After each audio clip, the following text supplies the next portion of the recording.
Are you feeling the holiday buzz? We'll help you tackle the Christmas rush today on the Express.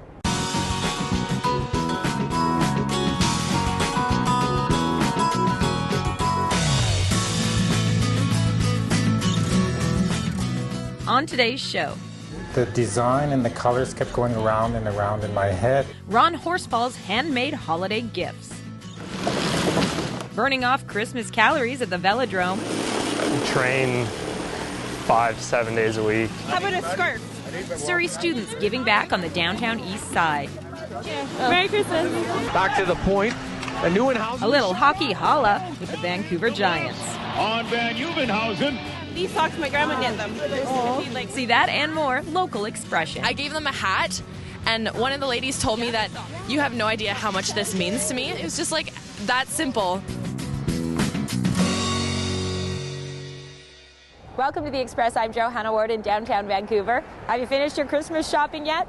I haven't. But we always know it means something a little extra when you go with something handcrafted or one of a kind. And even more special when you hear the story of how the artist got to where they are.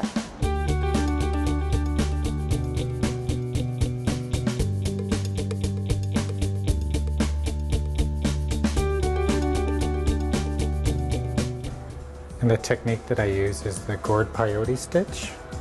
Artist Ron Horsefall is an example of the enduring human spirit. He's a gifted artist who survived the residential school system and overcame years of drinking to discover his talent and his culture. I started learning about who I am as a First Nations person. In beading, I was just so drawn to it, you know, especially the colors. This was the centerpiece for the collection, and it's called Phoenix Rising Out of the Ashes, because it totally relates to my life and the way that I was living my life before and how I've risen out of that to be where I am today.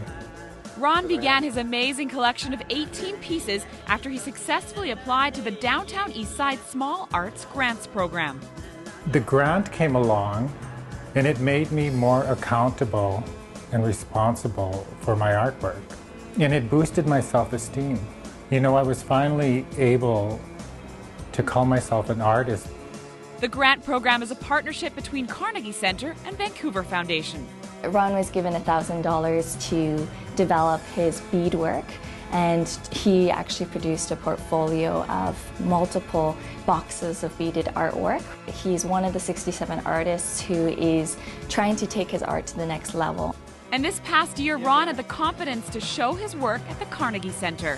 When we did the art show, that was I went on a high, a spiritual high, because, you know, my work was out there and people were, you know, they were just amazed by it. It's undescribable. It's almost like a joy that you get when you're creating stuff. It's very interesting because the design and the colors kept going around and around in my head. Ron is creating a bright future for himself, one bead at a time. I'm Bianca Solterbeck in Vancouver for The Express. Ron's next project is to build a website so he can sell his work online. In the meantime, you can find him on Facebook under his full name, Ron Horsefall. So there's some Christmas gift ideas. How about tackling those Christmas calories? You know, for lots of us, this time of year can be so frantic, we feel like we're going in circles. But for athlete Cody Campbell, going in circles is how he furthers his career. He's part of an exclusive club, the only Canadian riding for Lance Armstrong's development team. Definitely means a ton. All my teammates are class acts and they're amazing cyclists, and to be considered on the same level as them feels great. At only 20, he's been riding pro for 2 years.